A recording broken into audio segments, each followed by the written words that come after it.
So can we talk about Kamala Harris and how she is literally the most fucking pathetic candidate that a major party has ever fucking had? She is afraid of taking questions. Even Time magazine, it was pretty much a fluff piece on how amazing she is, and they were requesting an interview with her, and she declined. She is afraid to actually open her mouth and talk because she knows that once she opens her fucking mouth and she actually exposes herself to the people will realize how fucking horrible she is, and she will not win this election. But she's hoping she can do the same strategy that Biden did in 2020, where he just kind of hunkers down, doesn't really say anything, doesn't, just kind of keeps a low profile. And, it kind of worked because it was COVID, but this time there's obviously no pandemic anymore, but she's still trying to implement that same strategy because, it's so close to election day. This is the shortest election season that we've ever had because of the nature of this campaign and Biden dropping out at the last minute and the bait and switch that they pulled. That so many people on the left insisted that it was not going to happen because there are a lot of Republicans saying that they're going to replace him and that they're going to do a last minute switcheroo. Oh, that's a conspiracy. It's never going to happen, and then sure enough, it happens. I find that shit fucking hilarious. But Harris is such a weak candidate, but because there is so much hatred, blind hatred against Donald Trump, she's hoping that the anti-Trump vote will supersede anything else. And just because she's not Trump and she's not Biden, she's going to win this election by default because she is one of the most, the least likable personalities in all of politics. If you ever seen her talk, hear her open her mouth, there's a reason why Donald Trump got more votes in the Democratic primary in 2020 than Kamala Harris did. Yes, that's actually a fact.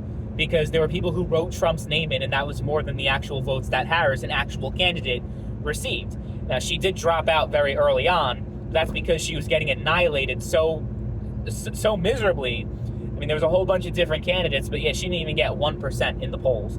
Any polls during the Democratic primary, she wasn't even polling at 1%. And remember Tulsi Gabbard fucking wiping the floor with her during that debate? So she's not a great debater either. The whole debate thing with, I think... So the debate on ABC News is actually on after, the back and forth. And, Trump is a coward because he wasn't going to do the debate. Trump said there should be an ABC debate, but there should also be 2 other debates because that's the standard in elections, is to have 3 debates, 3 presidential debates. Last time we only had 2 between Trump and Biden in 2020, but 2016, 2012, 2008, go back in to the 1980s. And that was always how it was. 3 debates. And that's the way that it should be because you can't really cram every political issue into a 90-minute debate where they can only talk for 2 minutes on each topic. It's ridiculous. There's no way of being informed. It's just a shit show. But if you have 3 different debates, space out, have one focused on foreign policy and whatever else, have another one completely on the economy, which Trump would win by default because Bidenomics is it ain't working out. And it's so you're running as a change candidate, even though you are also an incumbent because you're the vice president. And even though it's not, there would be theoretically at least some minor difference between Biden and Harris, but not enough, economically and all the major stuff that's going on. And there's not going to be a radical change under Harris. So if you're paying double the price for groceries as you did compared to when Trump was president, and you're voting for Harris because you want change, I'm sorry, but you're not the sharpest tool in the shed. She is such a horrible candidate, but don't underestimate the stupidity of the general electorate. That's all I'm going to say. Because Trump says mean things and he has a lot of crass remarks and he doesn't really, let's be honest, he doesn't act presidential. And that's not necessarily a good thing either. I'm not saying, because he's a maverick. He just says what he says and he doesn't give a shit.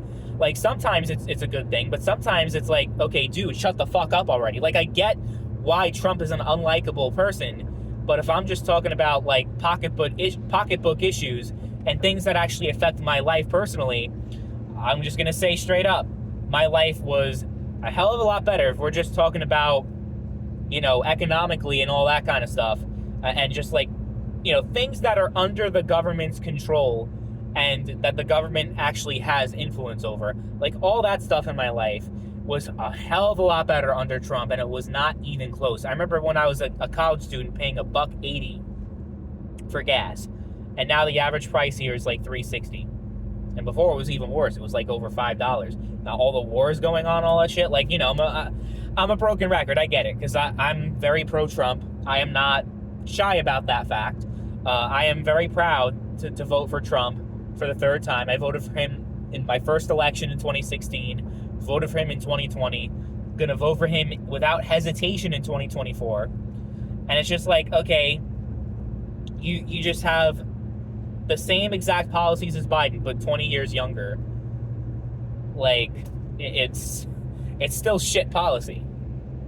And his approval rating, Biden's approval rating, was still horrible, regardless of the age issue. Like, people were just not feeling good about inflation, all that stuff. So Trump should win this election handily, is my point. He should be. The reason, like, the fact that he's not is very infuriating. And it makes absolutely no sense to me. I've made videos talking about that issue specifically, but it still just gets to me. Like, why is this happening? I know there's like theories about it being like about the polls being fake, about other things. I don't think the polls are fake, if I'm going to be honest. I think it's just people are just that misinformed and just that that naive. But she won't do it. She's afraid of Fox News. She wasn't going to do the Fox News debate. She's still not going to do it.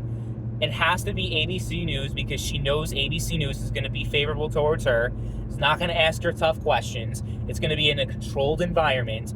She doesn't do well under pressure. She does not do well when she's asked the tough questions. Say what you want about Trump, but he'll answer those fucking questions. Whether you like the answer or not, you can say, he's a liar, he's this, he's that, and you don't like what he has to say. He'll go on, though, and he'll fucking do the interview, though. Harris won't even talk to Time magazine. She won't talk to anybody. It's like, I think I'd rather have Dementia Joe as president. I'm going to be honest. I think Joe, I'd rather have him at this point. Because, I mean, he's also, like, wouldn't answer questions, but that was just because he had dementia and he, wanted to hide his declining mental state. Kamala's just a cackling coward. That's what that comes down to.